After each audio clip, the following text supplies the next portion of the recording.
They planted the fields. They prayed for rain. But when harvest came, there were no buyers, no contracts, no checks, just silence. In just 6 weeks, U.S. farm exports to China dropped 28%. At the port of Oakland, almond and dairy shipments collapsed by 40%. And now, hay exporters in Washington are laying off a quarter of their staff because the buyers are gone and Washington isn't replacing them. This isn't a headline. It's the collapse of the American farm economy. Quiet, fast, and government approved. So ask yourself, how does the richest farm economy on earth wind up begging for markets while its leaders celebrate a trade war? U.S. sorghum exports to China didn't just dip, they were obliterated. In just 2 months, shipments dropped from 1.4 million metric tons in early 2023 to just 78,000 in the same period this year, a 94.4% collapse according to USDA trade data. The reason? Beijing's retaliatory tariff regime, now exceeding 125% on U.S. agricultural imports, has rendered American grain not just uncompetitive, but commercially irrelevant in its largest export market. Yet even as silos overflow and sorghum prices tank with no alternative buyers, the federal response remains symbolic, not structural.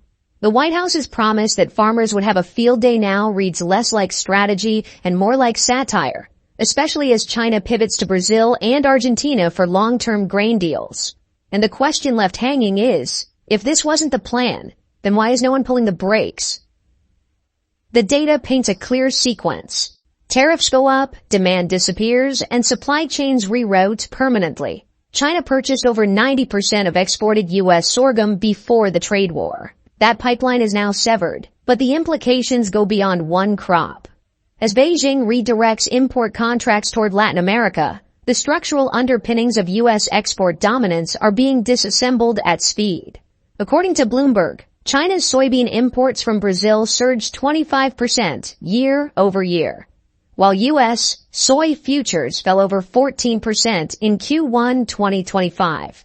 These are not tactical shifts. They're permanent rewrites of trade infrastructure. And if American policymakers believe tariffs can be reversed as easily as they were applied, they may be fundamentally misreading how global commodity logistics actually function. At the port of Oakland, America's #1 gateway for refrigerated agricultural exports, cargo slowdowns are translating into layoffs, demurrage costs, and mounting economic strain. Port Executive Director Christy McKinney warned that retaliatory slowdowns are jeopardizing not just farm exports like almonds, dairy, and beef, but the livelihoods of dock workers, truckers, and warehouse staff.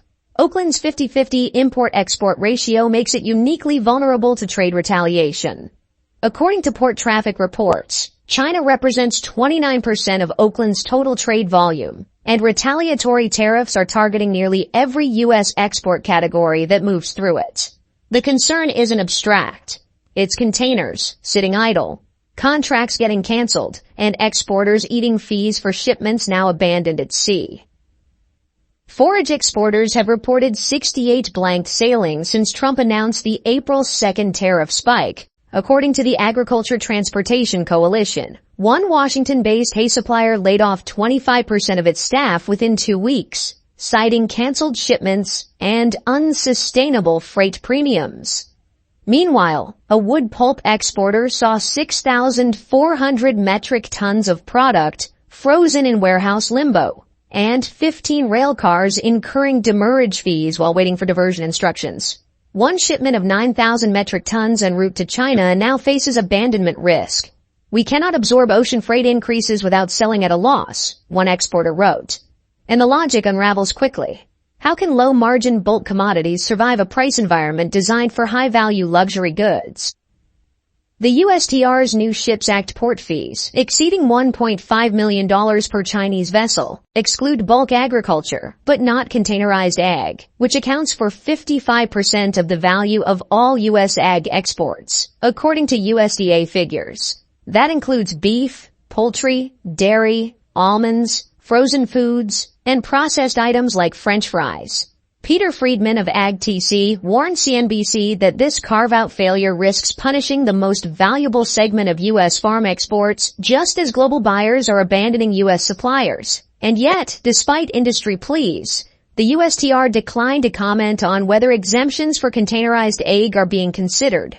With no answer, exporters are left to calculate how many more containers they can ship at a loss before they stop shipping at all. Supply chain adjustments aren't weekend affairs. They're multi-year pivots involving logistics contracts, infrastructure shifts, and new financing terms. Brazil's soybean trade with China, for instance, didn't happen overnight. It took 3 years of volume ramp-up, government subsidies, and port upgrades.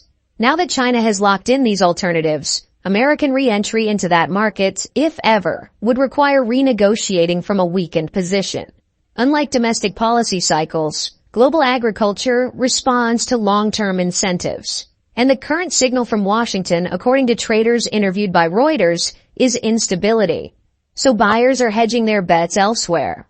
The danger isn't just losing this year's contracts, it's vanishing from the next decade's spreadsheets. The White House has floated another bailout to stave off mass bankruptcies.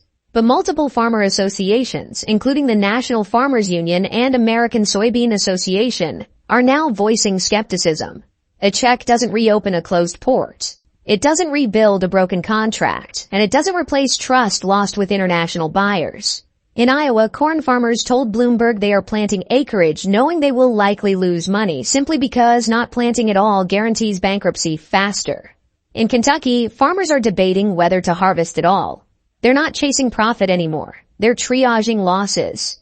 And yet Washington continues to speak in stimulus packages, while the industry itself is asking for one thing only: access to markets.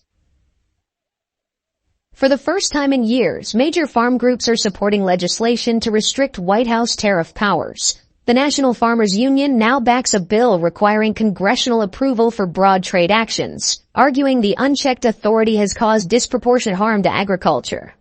Peter Friedman echoed this, telling CNBC that the current state is not approaching a crisis, but is a full-blown crisis. An industry alignment on this issue is rare, which underscores the urgency. The American Farm Bureau Federation, long seen as a conservative anchor in ag policy, has joined the call for restraint, signaling that the economic cost of unilateral trade war is no longer justifiable, even by those who once supported it. Tariffs are designed to shield domestic producers from cheap imports, but the reality on the ground tells a different story. According to AgTC and USDA figures, retaliatory tariffs from China, Canada, and the EU have slashed U.S. farm exports and flooded domestic markets with unsold inventory. China's cancellation of a 12,000-ton U.S. pork order, its largest since 2020, left producers with perishable stock and no fallback buyers. Meanwhile, the USTR's port fee rule threatens to compound losses by charging $1.5 million per Chinese vessel, disproportionately affecting containerized agriculture, which represents 55% of U.S. ag export value. These aren't fringe disruptions, they're structural penalties with no upside for the very farmers tariffs are supposed to protect. The price of food is soaring, but farmers aren't reaping the benefits. While Cal-Maine Foods posted over $1 billion in profits during the 2024 egg shortage, smaller producers faced feed costs up 20% due to tariffs on Canadian imports.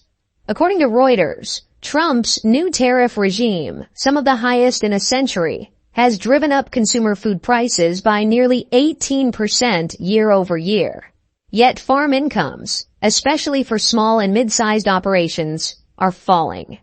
This contradiction reflects a deeper issue. Pricing power is increasingly consolidated among processors and distributors, not producers. Tariffs meant to protect U.S. agriculture are instead amplifying corporate markups, while pushing independent farmers toward insolvency.